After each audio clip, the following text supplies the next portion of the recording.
జగ్గయ్యపేట పట్టణంలో నిర్వహించిన స్విమ్మింగ్ పోటీల విజేతలకు ఎమ్మెల్యే శ్రీరామ్ రాజగోపాల్ బహుమతులు అందజేశారు. కోదాడ రోడ్డులోని ఇండోర్ స్టేడియం సమీపంలోని స్విమ్మింగ్ పూల్లో జరిగిన ఈ పోటీలలో విజేతలను సాయంత్రం సత్కరించారు. ఈ సందర్భంగా ఎమ్మెల్యే మాట్లాడుతూ యువత క్రీడలపై ఆసక్తి పెంపొందించుకోవాలని సూచించారు. క్రీడలు శారీరక ఆరోగ్యంతో పాటు మానసిక దృఢత్వాన్ని పెంచుతాయని చెప్పారు.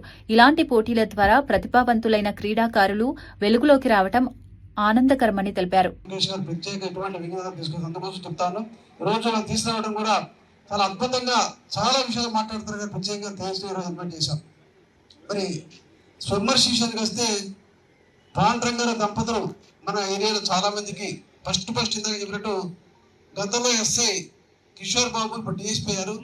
వారు మొదలుపెట్టిన దాన్ని ఈరోజు మరి పాండ్రంగారు దంపతులు ఆడవాళ్ళకి వాళ్ళ శ్రీ సత్యమణి పాండ్రంగారావు గారు జెంట్స్ అందరూ కూడా కొన్నాళ్ళు పాలేరులోను కొన్నాళ్ళు కృష్ణానదిలో స్విమ్మింగ్ చేపిస్తూ దేశంలో ఏ జిల్లా ఏ రాష్ట్రం అయినా సరే చాలా గోల్డ్ మెడల్స్ కొట్టుకొచ్చారు. అంటే చాలా మంది స్విమ్మర్స్ తయారు చేయడం చాలా సంతోషం. గతంలో ఇది కూడా ఈ స్విమ్మింగ్ పూల్ తెలుగుదేశం ప్రభుత్వం 2014-19 ఉన్నప్పుడు ఏర్పాటు చేస్తే గత ప్రభుత్వం వచ్చి దాన్ని ఆర్భాటంగా ప్రారంభించి 10 రోజులు మాత్రం చేశారు. మళ్ళీ తర్వాత స్టార్ట్ చేయాలంటే చాలా ఖర్చు చెప్పించారు. ఏదంటే 10 లక్షలకు వచ్చేది, ట్యాంక్ నింపాలంటే 2 లక్షలు వచ్చేది అని చెప్పి చాలా చెప్పినప్పుడు నేను కొంతమంది అడ్వైజర్ పిలిపించుకొని టెక్నిక్ పిలిపించేసి దానికి ఏమాత్రం ఖర్చు అవ్వకుండా 1 లక్ష రూపాయలు మాత్రం ఖర్చు పెట్టి నేను కూడా Ramco cements GMR toll gate వాళ్ళతో ఏర్పాటు చేసుకుని ఎటువంటి ఖర్చు కూడా మున్సిపాలిటీ పడకుండా ఆ స్విమ్మింగ్ పూల్ ప్రత్యేకంగా ఏర్పాటు చేసుకున్నాం. అది కూడా శాప్ ఆధ్వర్యంలో ఉంటే చాలా కష్టం. శాప్ ఆర్మీ చక్కగా చేయదు. నేను చైర్మన్ గారు మినిస్టర్ గారిని శాప్ చైర్మన్ అందరూ కలిసి అది కూడా ప్రత్యేక మున్సిపాలిటీ హ్యాండ్ ఓవర్ చేసుకుని మున్సిపల్ ద్వారా ప్రాంతం గారికి ఏర్పాటు చేయడం. నిజంగా ఈరోజు నిర్వహణ చాలా లాస్ అయినా సరే ప్రత్యేక స్విమ్మింగ్ పూల్ మెయింటైన్ చేస్తూ చాలా మందికి నేర్పుతా ఉన్నాడు. ప్రత్యేక స్విమ్మింగ్ గురించి అందరూ చెప్పాల్సిన అవసరం, ఎందుకంటే ఈత అనేది చాలా అవసరం.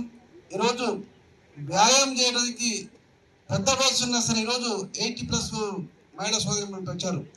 చాలా మంది డాక్టర్ రమేష్ గారి మన అత్తగారు అవుతారు అమ్మగారు అవుతారు తెలియదు, కానీ ఆ 90+ అట ఆమెగారు పార్టిసిపేట్ చేసేవాడు. కానీ ఈరోజు బీపీ రేజ్ కూడా రాలేదు. మోకాలు అరిగినా సరే, ఎంత బరువున్నా సరే, ఎంత ఓపిక లేకపోతే స్విమ్మింగ్ చేయొచ్చు. స్విమ్మింగ్ పూల్లో ప్రతి ఒక్క నిజంగా ఈరోజు జగ్గయ్యపేట తర్వాత విజయవాడ ఉంది. మన స్టేట్ జిల్లాలో ఓన్లీ జగ్గయ్యపేట తర్వాత విజయవాడ ఉంది. చాలా మంది కోదాడకి వెళ్ళేవాళ్ళు. మరి స్విమ్మింగ్ పూల్ చాలా మంది నేర్చుకుంటే భవిష్యత్తులో కూడా మన ఏరియాలో ఇందాక పాండ్రంగా చెప్పినట్టు ఒలింపిక్స్ లో కూడా చేసే విధంగా తప్పకుండా మా వంతు అవసరమైతే సిఎస్ఆర్ లో ప్రకటిస్తున్నాం.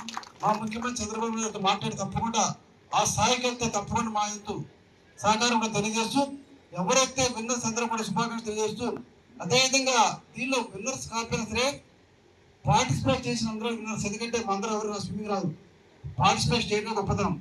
ఇంగ్లీష్ భాష చెప్పాడు, ఎందుకంటే something is better than nothing అంట. అతను రాని దానికన్నా కొంచెం వచ్చిన వేరే కాబట్టి మీ అందరూ కూడా పాల్గొని ప్రతి ఒక్కరు విజేతగా మీ అందరూ ఒకసారి హృదయపూర్వక శుభాకాంక్షలు తెలుసుకోండి.